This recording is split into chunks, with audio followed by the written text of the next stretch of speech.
Także jest to taka kolejka, jedzie się po prostu i się ma Zabierzemy doświadczenie. Was w podróż w czasie do Jorviku, czyli właśnie. Jorku w epoce Wikingów. Jest też dostępny polski język, jak widać, więc sobie wybrałem po polsku.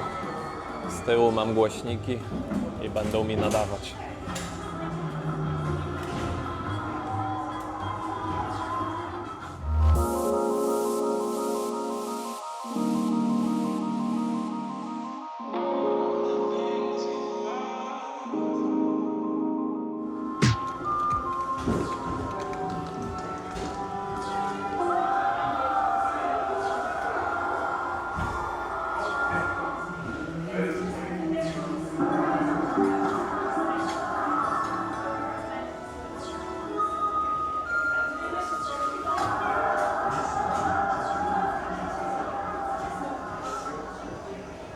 Mniej więcej w czasie, gdy wygnany został Eryk Krwawy Topór, ostatni wikiński król w Jorviku, miasto bardzo się rozwinęło. Powstały nowe ulice, nowe kościoły i całkiem nowy styl budowy domów.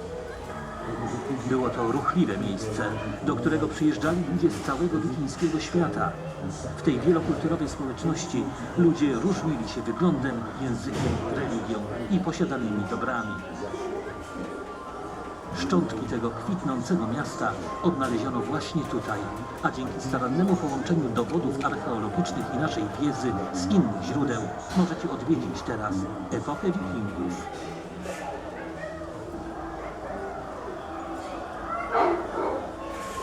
Kom hem. Välkommen till Jork. Przybyliście przez rzekę Foss. Przed Wami leży miasto z niezliczonymi domami i warsztatami. Wiele z nich na nowo przebudowano. Niektóre, jak ten zniszczony, mogły paść ofiarą niepilnowanego paleniska. Gdy poprawiono jakość statków, wikingowie stworzyli szersze połączenia handlowe, czasami używając pośredników, by przewozić towary z jednej części swojego świata do drugiej. Znalezione tu jedwabie i muszelka kauri świadczą o handlu z Azją Środkową, krajami ze wschodniej części Morza Śródziemnego i z nadmorza Czerwonego. Możliwe, że przybywali tu arabscy handlarze. Handlarze niewolnikami mogli przybywać do Jorku z Dublina lub innych miejsc, przywożąc łupy ze zwycięskich najazdów. W tamtym czasie niewolnicy byli ważną częścią społeczeństwa w całej północnej i zachodniej Europie. Ten handlarz niewolników próbuje chyba dotrzeć do Coppergate, ale zanim tam będziemy, przyjrzyjmy się niektórym z wielu rzemieślników pracujących w mieście. Oto Sigurd z kości zwierząt i rogów jeleni wytwarza przedmioty codziennego użytku, takie jak grzebienie, kasetki na grzebienie, łyżwy i kościane szpilki. Zrobienie grzebienia z rogu jelenia mogło być bardzo czasochłonne. Te, które tu znaleziono, były wykonane z wielu zlitowanych kawałków, które potem ozdobiono. Wiemy, że wikingowie lubili dbać o swój wygląd, gdyż znaleźliśmy tu wiele grzebieni oraz takie przedmioty jak pensety, a nawet przyrządy do czyszczenia uszu. Teraz odejdziemy od rzeki w stronę ulicy Coppergate. Spotkamy tam więcej ludzi, którzy tu żyli i pracowali. Przed nami widzimy prosty, jednopiętrowy budynek. Te starsze domy budowano z pali oraz plecionki z prętów i gałązek, miały klepiska i strzechy. Większość tych domów wyszła z użycia w połowie X wieku, gdy zastąpiono je budynkami z dębowych desek, o których powiemy później. Te wczesne domy były budowane tyłem do ulicy i miały długie podwórza z dołami na śmieci. Jest mało prawdopodobne, by ludzie uprawiali wiele żywności na podwórzach, ale pewnie trzymali tam zwierzęta, takie jak świnie, które widać tu w zagrodzie. Znalezione tu liczne kości świńskie wskazują na to, że świnie były wtedy dość niskie i miały długie ryje jak dziki. Świnie jedzą niemal wszystko, zatem stanowiły świetny sposób na zamianę domowych odpadów na mięso. Oto dom Kowala. Zajrzyjcie do środka, a zobaczycie jego żonę przy ognisku. Kowal Grumi uczy syna, jak naostrzyć nóż, który właśnie zrobił.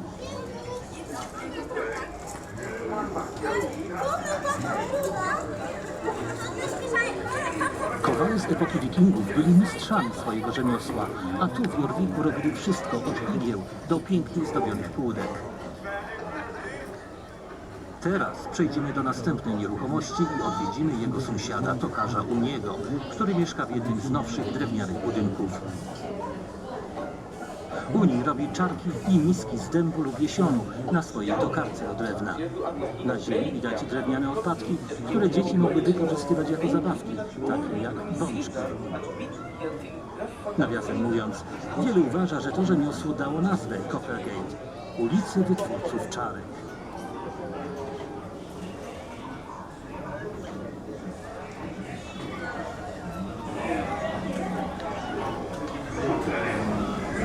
Za domem Uniego powstaje inny budynek. Najpierw wykopuje się piwnicę, którą wykłada się dębowymi deskami, zanim doda się górne piętro. Widać tam stertę torfu, który zostanie użyty do budowy dachu. Wygląda na to, że budowniczowie mają teraz przerwę.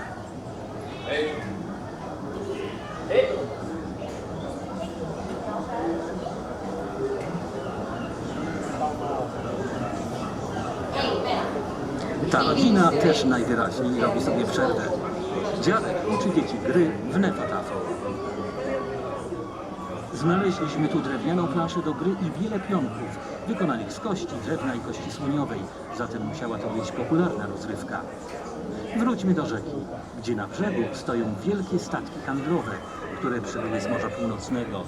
Tutaj handlarze wyładowują swoje towary obok rybaków czyszczących złowione ryby. Tutaj sprowadzono do Jorwiku towary i surowce z całej Brytanii, jak również rzadkie i cenne przedmioty z dalekich krajów, sztaby ze stopu żelaza z Brytanii, obok bursztynu, osełek do ostrzenia i kłów morsa ze Skandynawii oraz dobrego wina z Nadrenii. Jorwik tętnił życiem, był wielkim międzynarodowym ośrodkiem handlowym. Widzimy tu rybaków czyszczących ryby i naprawiających sieci. Do Jorwiku przewożono ryby łowione w rzekach i morzu. Znaleźliśmy tu tysiące rybich ości, które mówią nam dokładnie, co ludzie jedli. A jedli dużo ryb, węgorzy i nawet ostryg, więc rybacy zapewne robią świetny interes. Spójrzcie na człowieka patrzącego rybę. Jego twarz zrekonstruowano na podstawie czaszki znalezionej w Jorku. Później zobaczycie więcej takich zrekonstruowanych, prawdziwych twarzy.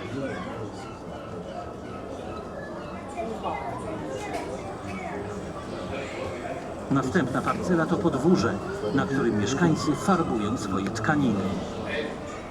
Ludzie w Jorwiku przętli wełnę, a potem tkali ją i farbowali, tworząc tkaniny, z których następnie wyrabiali własne ubrania. Rośliny zawierające naturalne barwniki, takie jak marzana barwierska, rezeda żółtawa, urzęd barwierski i janowiec barwierski, wykorzystywano do farbowania na czerwono, żółto, niebiesko i zielono. Żywe kolory na ulicach Jorwiku. Na tej działce był rów z odpadami z roślin barwiących, co wskazuje na to, że wylewano tam wykorzystane barwniki. Rów ten, wyłożony kamieniem wapiennym, prowadził do następnego budynku, tworząc korytarz do tylnego wejścia.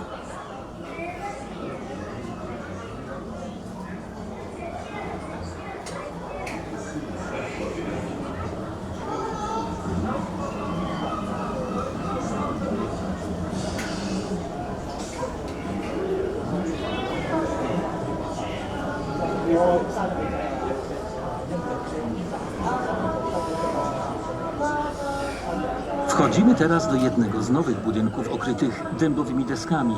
Wciąż toczą się dyskusje, czy te domy miały jedno czy dwa piętra, ale wszystkie miały pomieszczenia poniżej poziomu ziemi.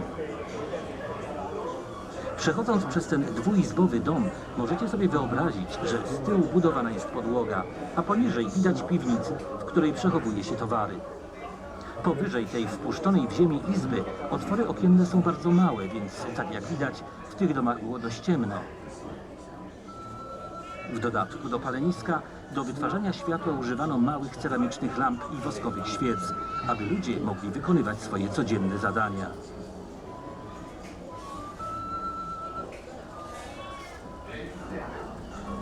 W tej frontowej izbie widać kobietę pracującą przy krośnie, którego używano do tkania wełnianej tkaniny na ubrania i kose.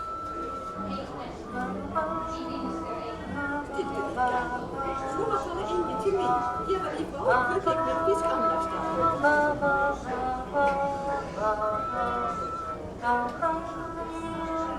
Przechodzimy teraz do samej Coppergate, ważnej handlowej ulicy w samym sercu miasta Jorvik. Po tych straganach widać, że można tu kupić niemal wszystko. Coppergate jest tylko jedną z wielu ulic w tym mieście, które liczyło ponad 10 tysięcy mieszkańców.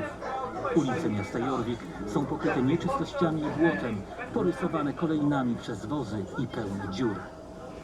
Ten garbarz ma najwyraźniej problem ze strzyciem swoich trzewików.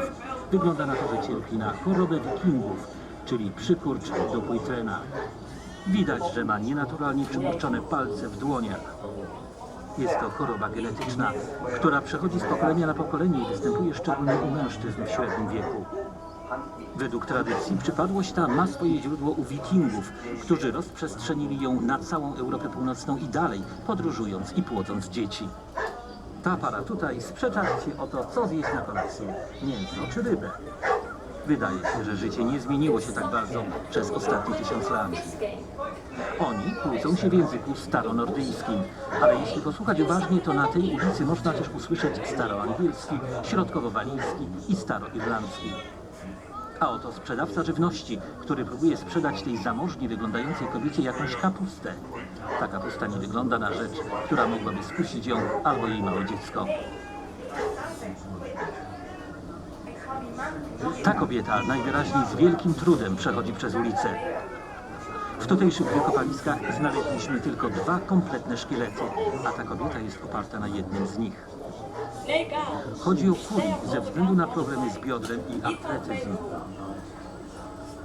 Więcej o niej można dowiedzieć się na wystawie, do której dojdziemy.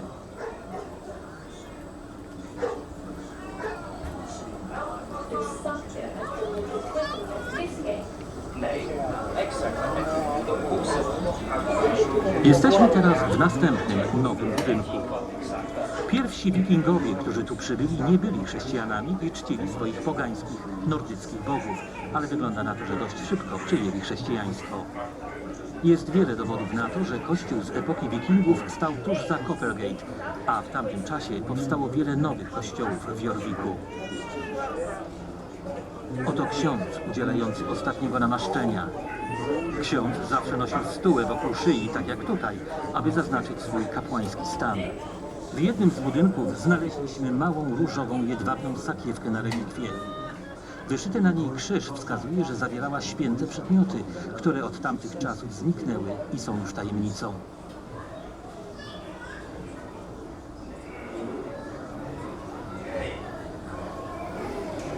Każda nieruchomość jest oddzielona od innych przez płoty uplecione z prętów i gałązek. Na podstawie 5 ton znalezionych tu kości zwierząt wiemy, że dieta tych ludzi była bardzo podobna do naszej. Jedli dużo wołowiny, wieprzowiny i baraniny, a także drób i ryby. Dostawy tej żywności mogły być jednym z powodów wielkich zmian na wiejskich terenach wokół Jorviku w tamtym czasie. Na tym podwórzu dokonywano uboju zwierząt dla pozyskania mięsa i innych surowców. Części ciał bydła musiały być częstym widokiem i źródłem zapachu w Jorku epoki wikingów. Poza mięsem ubite bydło było źródłem rogów i skóry.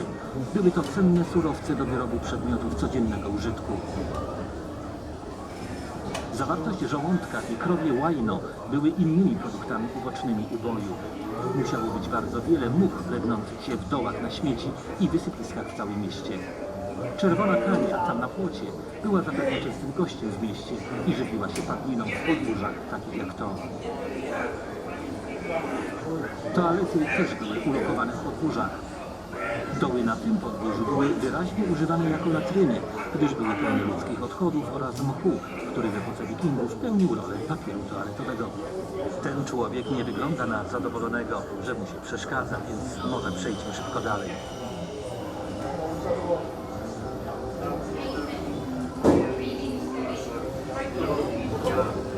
Doszliśmy do naszego ostatniego domu. Na wykopaliskach w Coppergate znaleźliśmy kilka instrumentów muzycznych z epoki wikingów, w tym fletnie pana, na której nadal da się grać. Muzyka, opowieści i poezja musiały mieć wielkie znaczenie w świecie wikingów. Islandia i Skandynawia mają kultury bogate w barwne narracje. To tradycje, które rozwinęły się w czasach wikingów. Mitologia nordycka, pełna bogów i potworów żyjących w 9 światach, nadal działa na wyobraźnię. Możemy sobie wyobrazić, jak to było, gdy siedziało się wokół paleniska, słuchając fantastycznych opowieści o magii i odwadze.